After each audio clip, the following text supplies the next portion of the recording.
man who lost his sight and saw things more clearly. I was born hot on my twin brother's heels. I was grabbing hold of his ankles, so they called me Jacob, the chaser, the grabber. Born a few seconds before me, my brother would get all the blessings of the eldest son, a double portion of all that belonged to our father, and he was a very wealthy man. But there was an even greater prize. There were God's promises to our grandfather Abraham, that he would make his family into a great nation, a great blessing to all nations, and that he would give them the land of Canaan. This was my brother's birthright, his inheritance. It was a prize worth fighting for. I was not out of the race yet. I wanted it, and I would not let it go easily. Esau, my brother, spent all of his days hunting out in the field and in the open country. He spent little time thinking. He came in one day desperately hungry. So I sold him a bowl of the stew I was making in return for his birthright, the inheritance, and the promises. "What use is a birthright to me when I'm starving to death?" he grumbled. I told you he was not much good at thinking.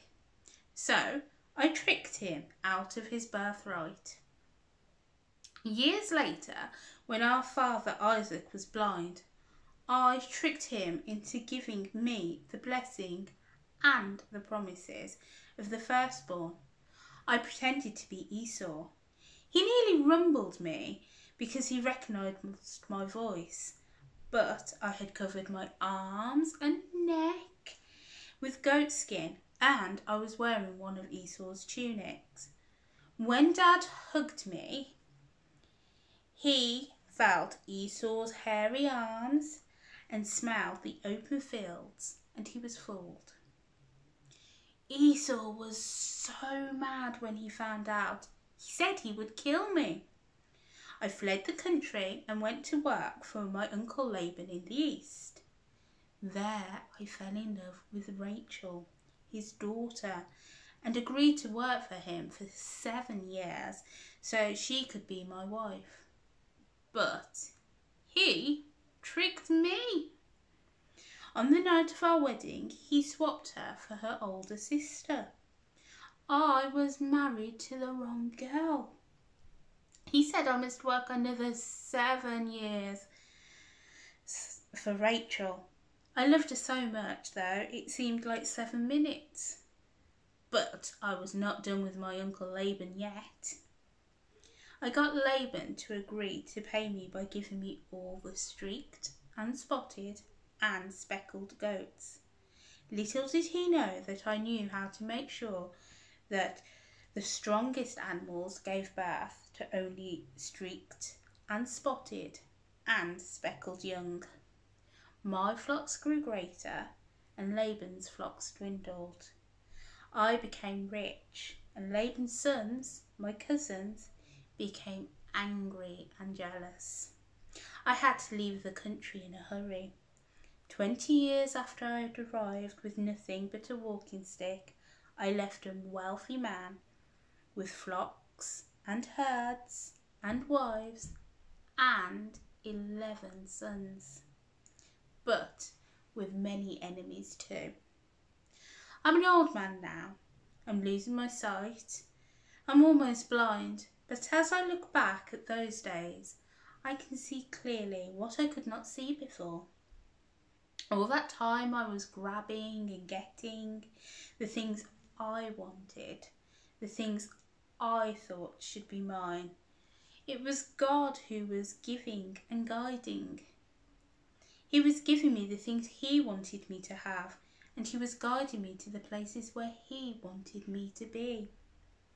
Every time I moved, when I ran away from my brother Esau, when I ran away from my uncle Laban, God appeared to me. He let me know he was with me, that he was guiding me and giving to me the promises he had made to my grandfather Avram and to my father Isaac. There had been no need for tricking and cheating.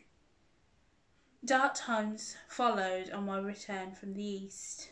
My beloved Rachel died, giving birth to her second son, Benjamin. I'd made things up with my brother Esau when Isaac, our father, died. We buried him together. Then I lost, or I thought I lost, Joseph, Rachel's eldest son and my favourite. They told me wild animals had taken and devoured him. Each loss I felt more deeply. It was as if a piece of my heart was torn away each time and devoured. No amount of grabbing and getting, tricking or cheating could bring back those I loved. When the famine came upon us, I sent my sons into Egypt to buy grain. They had plenty of it there. The lord of the land took one of my sons hostage and insisted they take Benjamin back with them before he would release him. Can you imagine my joy when it turned out that this great lord was none other than my lost son Joseph? I was like a man who dreamed. He had not been taken by animals, but by slave traders. After many adventures, he had risen to become the most powerful man in Egypt besides Pharaoh the king. He told me that it was God who had sent him ahead of us for just a time like this, so he might care for us and save us from the famine. Just as before, whenever I'd moved, the night when we left Canaan to go and join Joseph in Egypt, God stood at my side. He reminded me of his promises and that one day my children would become a great nation. They would return from Egypt to possess the land he was giving us. And I believed him. Oh yes, now I am blind. I can see quite clearly.